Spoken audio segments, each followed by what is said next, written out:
video, Purple Political Talk here. And today we're gonna be doing is that we're gonna go out and fill in a prediction and looking at how exactly and where does Donald Trump have to win to get a comeback. So we're gonna start by filling in our safe states that are probably not going to change anywhere like from where they are now. And I'm just going to be honest and outright with you guys that at this point in time, it's not looking that good for the Biden campaign as it comes to getting a landslide. They still have a very good chance of winning, but when it comes to landslide, not as much. And honestly, right now, what's really helping the Donald Trump campaign is probably Biden's flaws as a debater and just generally as a speaker. Those things really are impacted in a race because at the end of the day, races are simply of the way how you can make people believe that your ideas are right. So when you have someone like Joe Biden, who's not the best of speakers, I mean, there's been better speakers out there, compared to someone like Donald Trump, that's like one of the best speakers, it's going to be pretty hard for him to just go out and demolish him, I guess, in the debates. And just looking at it, Donald Trump's base is oftentimes a little more silent with the voters that are undecided. Because Democrats, they usually do not have a lot of the undecided vote. Most of the undecided vote goes to the Republican Party. And it's usually those people that have reservations about the Republican Party and they just want to take a really good look at it and then they just choose to vote for whoever. But at the end of the day, most of the undecided voters go to the Republican Party. And there's many things to prove it. And honestly, might do a video about that later. But who knows? So this is going to be our starting off map with our pretty much likely lean or tilt states. Specifically, we're going to be filling in these states. And honestly, what's really going to be changing could be the Rust Belt. Donald Trump to have a comeback, he's already setting it up.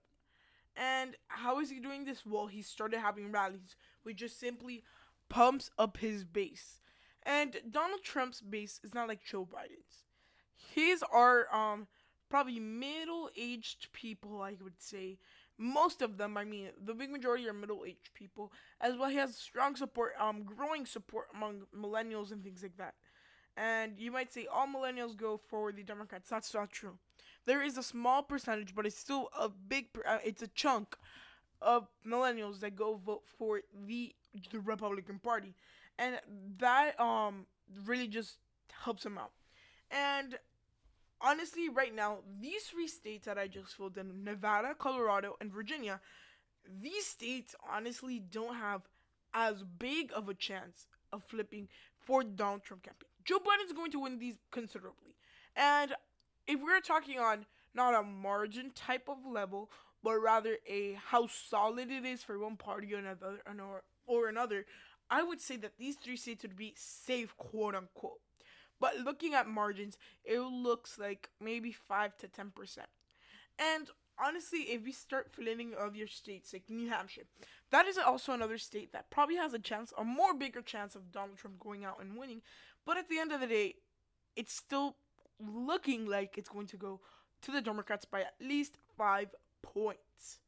And just looking at states that Donald Trump can easily win when he starts his rallies and when he starts having turnout and all these different things, is that look, states like Texas, Iowa, Ohio, and Georgia. This is not basing it off today because if the elections were held today, I would put a lot of these states still, maybe the state of Iowa not as much, but some of these states will still go to the Republican Party, but maybe by lesser margins. By the time we get to election day, you guys also have to understand today is not election day, and elections truly changed during the last 2 months of the election. Even in August, that's when we're going to start seeing hard attacks between both candidates, and we're going to see the true colors of each candidate and see exactly how they go out and play when it comes to a general election campaign, which are usually very tough. And when we get to October and September, we're going to start seeing Joe Biden's political defects come out pretty hard, and That's going to be unfortunate for him because I think that's something that a lot of voters might see of him, and the lack of charisma and the lack of act. And I think another big defect, political defect that Joe Biden has, is he's a little bit gullible. I think he's gonna be very convincible by his cabinet, or by the people in general. And when looking at Donald Trump's defects, what are his biggest defects? It's kind of his social issues. His By the social issues, I mean that he's sometimes racist, and he's oftentimes says things when he's not supposed to. But at the end of the day, I mean, it happens to him a lot more. But at the end of the day, everyone in politics has done or said something in the past that maybe right now they regret. And at the end of the day, Donald Trump has some more heavy political baggage. Well, Biden has some, but it's also a lack of charisma, which is one of the most important things to have when being a politician. Now, going and filling in our lean Democratic states, right now, I mean, states like Minnesota and Michigan will probably go to Joe Biden by the time we get back to election day. And I think this will be like this because, look, Donald Trump has a growing base in these states. You were to talk to me last week, I would have told you that these states would have gone by likely margins. Probably by 5 to 10 points each. But after analyzing it, looking at Donald Trump's possibility of a comeback, looking at his base and looking how he campaigns, these voters in these states, they honestly get messages from that. Donald Trump's rallies are considerably just very big, and they really do send out a message. And just looking at it, these voters that are in the white working class in the state of Michigan and Minnesota, those white working class voters, the Rust Belt voters, they really appreciate growth in the economy. They've been seeing it. And another big major effect that I haven't talked about yet will be the tax credits and all these social issues to get restarted the economy. Look, everyone likes getting stuff for free. And at the end of the day, I think that's going to be one of Donald Trump's tactics. He's going to start sending out more aid, sort of go with the Democrats, in the sense of voters that can start to like him and probably get out and win. So he's probably planning to send out vacations, so like tax credits for vacations. If you go on vacation, you can get a tax credit. And that is just a way to restart the economy, and that just really shows that he's very worried about the economy. And the economy actually has been growing. Has the mainstream media been projecting it? Absolutely not. Not even Fox News. When it falls, it's very blamable on the Trump campaign. But they really haven't covered how it's grown, because the economy has almost fully recovered, which is pretty remarkable, as we had one of the lowest dips in the stock market since probably the Great Recession, which was in 2008. Now, looking at the rest of these maps, what specifically is going to be Donald Trump's traits that actually get him up there and possibly win? And I think it's going to be the Rust Belt. But at the end of the day, you also have to think about the Sun Belt. States like Arizona, Florida, and North Carolina. These three states, by the time we get to election day, they're going to be contested. They're probably going to go for 1 to 2 points by Donald Trump. And the reason this might happen is that, honestly, Joe Biden is the charisma issues.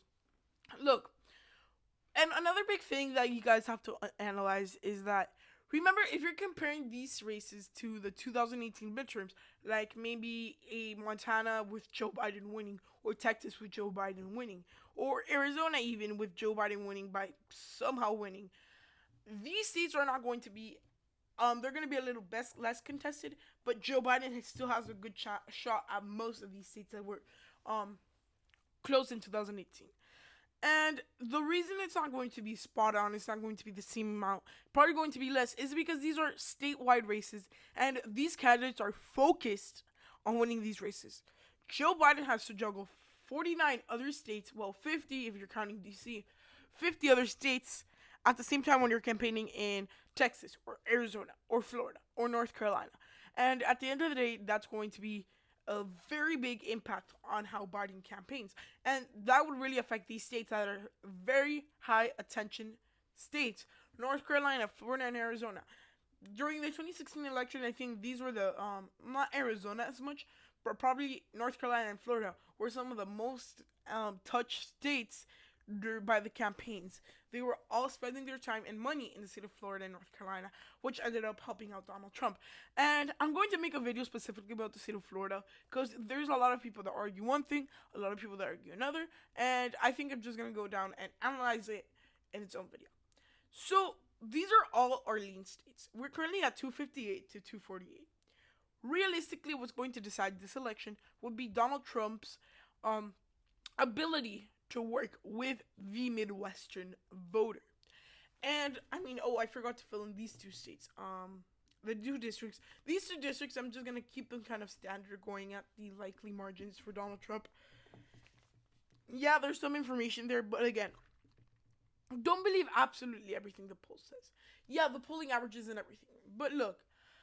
With the polling averages, it's very hard to tell what polls are actually being pulled diversely instead of just focusing 2 key points in a state. Because at the end of the day, that really does not help.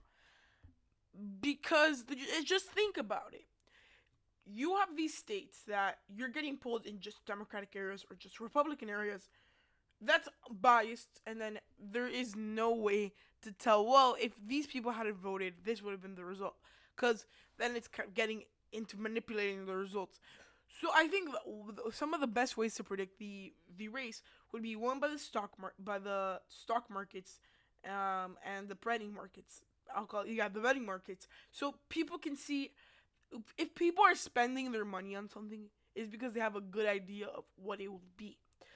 And just looking at it simply, Donald Trump has a very good chance of winning the election. And it's not going to be as high as Joe Biden's chance, but it's picking up again. And truly, I mean, right now, I could see the state of Wisconsin flip to him narrowly, but the state of Pennsylvania probably will still go to the Biden campaign. And this map just comes to show that the Trump campaign has a good chance of winning the presidency by a narrow margin. Realistically, all they have to do is hold on to states like North Carolina, Florida, Arizona, and Wisconsin, and they have the election. And that is going to be something that is going to be pretty hard to do for the Trump campaign, but they have started to come back in their margins. They've been starting to come back with all these different things.